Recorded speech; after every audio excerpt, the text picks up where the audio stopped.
안녕하십니까. 신인균의 국방TV 디펜스 브리핑입니다. 오늘도 역시 5가지 국방안보 소식을 가지고 말씀드리겠습니다. 오늘은 이렇게 5가지입니다. 중국이 대만 해협과 홍콩 일대에서 대규모 군사훈련에 돌입했습니다.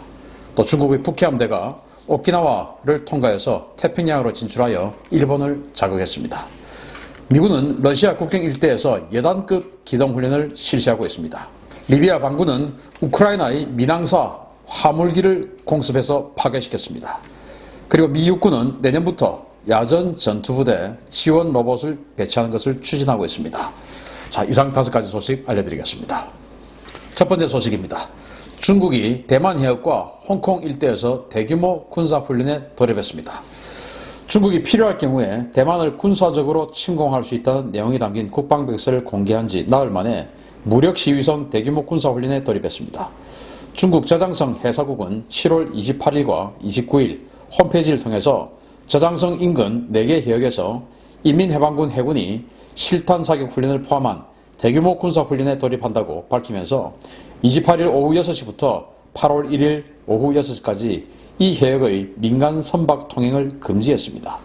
훈련 해역은 상해 인근 해상에 1개소, 그리고 대만 해협 일대 2개소, 그리고 홍콩 인근 해역의 1개소 등 4개소이며 이번 훈련에는 인민해방군 6회 공군과 전략지원부대 등 모든 군종이 참가하는 합동작전 형태로 진행되고 있습니다.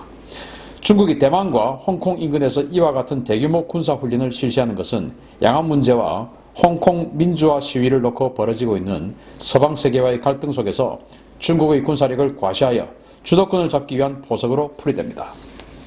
자, 지금 홍콩에서 민주화 시위가 연일 일어나고 있고 그것이 거의 지금 폭력 진압 쪽으로 지금 변질이 되고 있죠.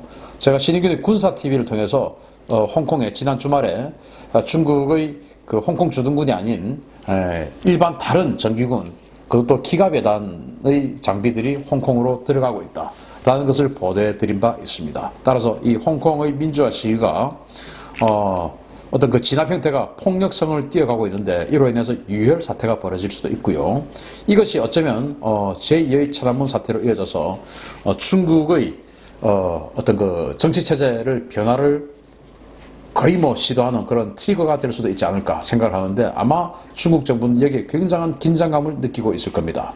그래서 지금 말씀드린 바와 같이 6회 공군 그리고 전략지원군 이 모든 군종이 참가했다고 하는 것은 대만에 대한 전면전, 그리고 홍콩도 홍콩 시위대에 대한 거의 전면적인 진압, 그리고 이 홍콩 시위대가 지금 성조기를 들고 나왔거든요. 그래서 미국이 개입해라 라고 하는 이제 뜻으로 풀이될 수가 있는데 미국이 개입하면 군사적으로 가만두지 않겠다, 참지 않겠다 라는 그런 주변국에 대한 시위의 성격으로도 볼 수 있다 라는 것이 되고요.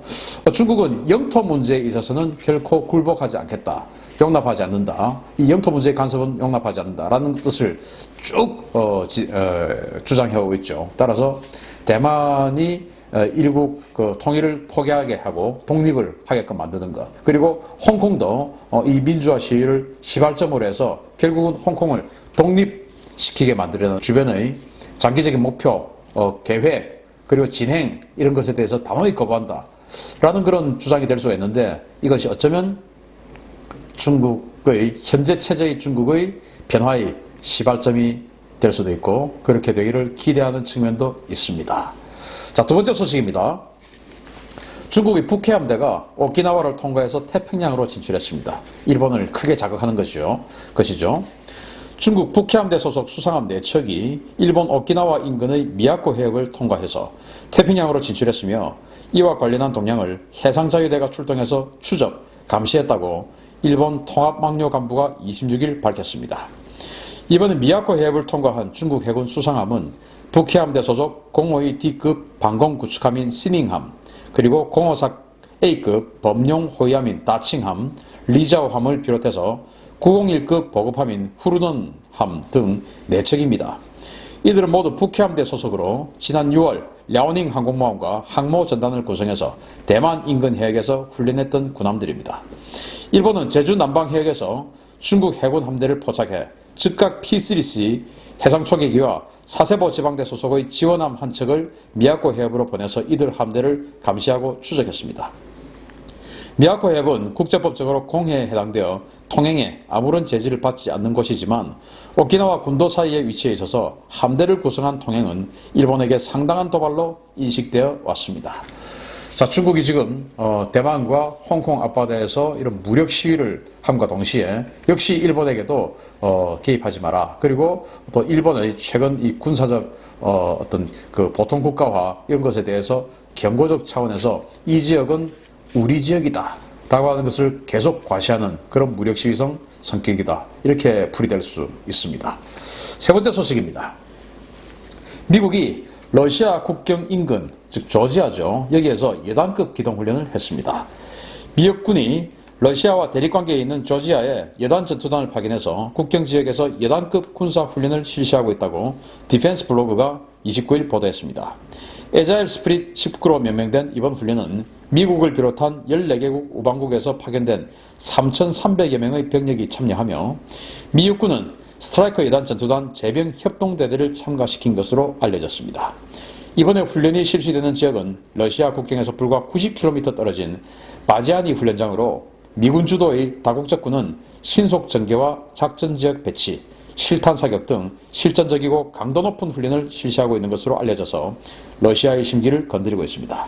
자, 제가 디펜스 브리핑을 통해서 미군 F-35 전투기, F-15E 스트라이크 이글 전투기 이런 것들이 에스토니아, 라트비아, 리투아니아 이렇게 모스크바 근교까지 지금 진출해 있다라는 것들을 알려드렸는데 그것이 이제 모스크바였죠. 여기는 지금 그 러시아의 남쪽입니다. 카스피해 인근인데요. 조지아, 즉 여기에서 러시아 국경까지 불과 90km밖에 떨어져 있지 않은 훈련장에 스트라이커 여단 전투단을 보내서 훈련을 하고 있습니다. 조지아는 뭐 과거에 그루지아라고 불렸는데 러시아로부터 공격도 받고 했던 그런 곳이죠. 여기 지금 나토에 참가하기를 강력하게 희망하는 그런 나라이기도 합니다. 여기에 지금 이제 조지아를 보호해주겠다라는 그런 그 미군의 그런 군사적 액션이죠. 지금 미국이 이런 식으로 지금 유럽 지역에서 그리고 남쪽에서 러시아를 강하게 압박하고 있습니다. 자, 제2의 신냉전 그 끝이 어디일지 제가 어제 이 국방TV를 통해서 그 미국이 핵무기를 선제 공격 또는 재래식 전쟁 같은 그런 공격에서도 사용할 수 있다라는 그 합참의 작전 지침을 말씀을 드렸었죠. 따라서 지금 미군이 완전히 공세적인 이런 그 군사 정책을 취하고 있는데 제2의 신냉전, 아무리 뭐 신냉전이라 하더라도 미국의 압도적인 승리로 끝나지 않을까 생각하는 바입니다. 자, 네 번째 소식입니다. 자, 리비아 반군이 우크라이나의 민항사 화물기를 공습했습니다. 리비아 북부 알주프라 공군기지에 착륙해 있던 우크라이나 에어라인 유럽 에어사의 화물기가 리비아 반군으로부터 공습받아서 기체가 대파되고 조종사가 사망하는 사건이 발생했습니다.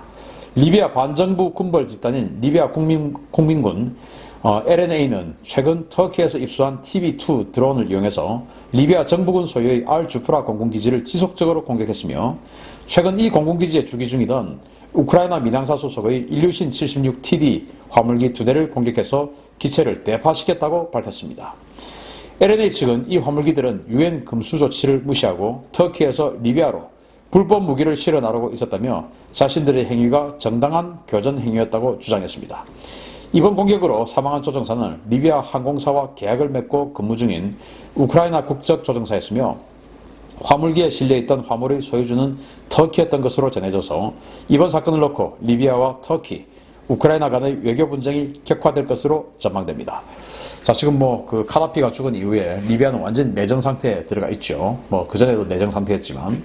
자, 그래서 이 반군의 주장대로라면 리비아 정부군이 터키로부터, 리비아로는 지금 금수 조치로 인해서 무기들이 들어와서는 안 되는데 터키로부터 이 화물기를 통해서 불법 무기를 실어 나르고 있었다. 그래서 비록 민항기지만 우리가 군사적인 조치를 취하는데 이것은 불법이 아니다.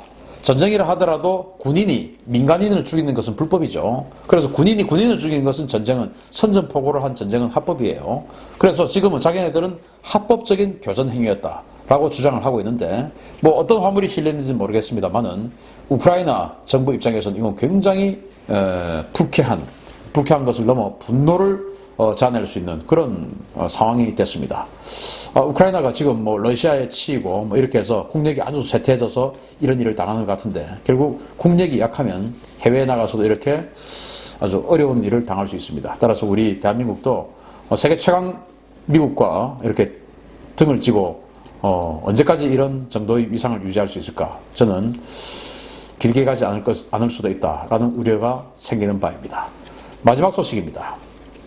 미 육군이 내년부터 야전 전투부대의 지원 로봇을 배치 추진하고 있습니다. 미 육군이 이르면 내년부터 야전 전투부대 대대급까지 지원용 로봇을 배치할 수 있을 것이라고 디펜스 블로그가 28일 보도했습니다. 미군이 내년 배치를 추진 중인 지원 로봇은 분대용 다목적 장비 수송의 약자인 SMET로 불리는 로봇형 노새입니다. 이 로봇 노새는 분대급에 지급되는 다목적 수송 로봇의 이름으로 이름 그대로 병사들의 군장과 물자를 대신 짊어지고 함께 움직이는 로봇입니다. 이 로봇은 1000파운드 약 한 450kg의 물자를 싣고 72시간 동안 60마일 즉 한 96km를 움직일 수 있으며 제10산악사단과 제101 공수사단에서 실시된 야전 운용 평가를 성공적으로 마친 바 있습니다. 미 육군은 SMET와 유사한 차량 3종을 더 평가하고 있으며 각 사단의 보병 여단 전투단 위주로 우선 배치해서 실전에서의 유용성을 평가한 뒤에 보급을 확대해 나가겠다는 방침입니다. 지금 뭐 이렇게 보시면 여기는 궤도형이고요. 또 견마형, 실제 4발 달린 짐승처럼 견마형으로 생긴 것도 있고요. 차륜형, 바퀴형으로 생긴 것도 있고, 즉 부대의 임무와 그들의 작전 특성에 따라서 이런 장비들을 지급하는데, 사실 우리가 장기간 작전하려면은 우리 군인들이 한 23kg 또는 30kg, 40kg 이런 군장을 짊어지고 이동을 해야 되죠. 그러려면 뭐 체력이 다 소진되고 실제 전투에 들어가야 될 때는 체력이 소진되어서 제대로 전투를 할 수도 없는 그런 상황이 될 수도 있죠. 탄약도 얼마나 많습니까?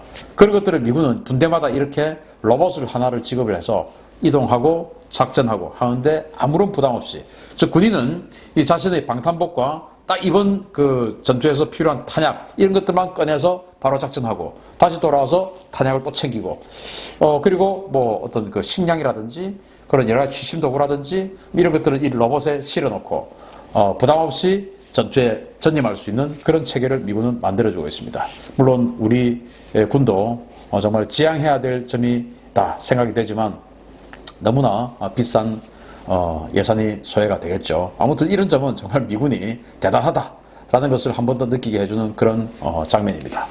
오늘 이렇게 5가지 소식 전해드렸습니다. 디펜스 브리핑 마치겠습니다. 감사합니다.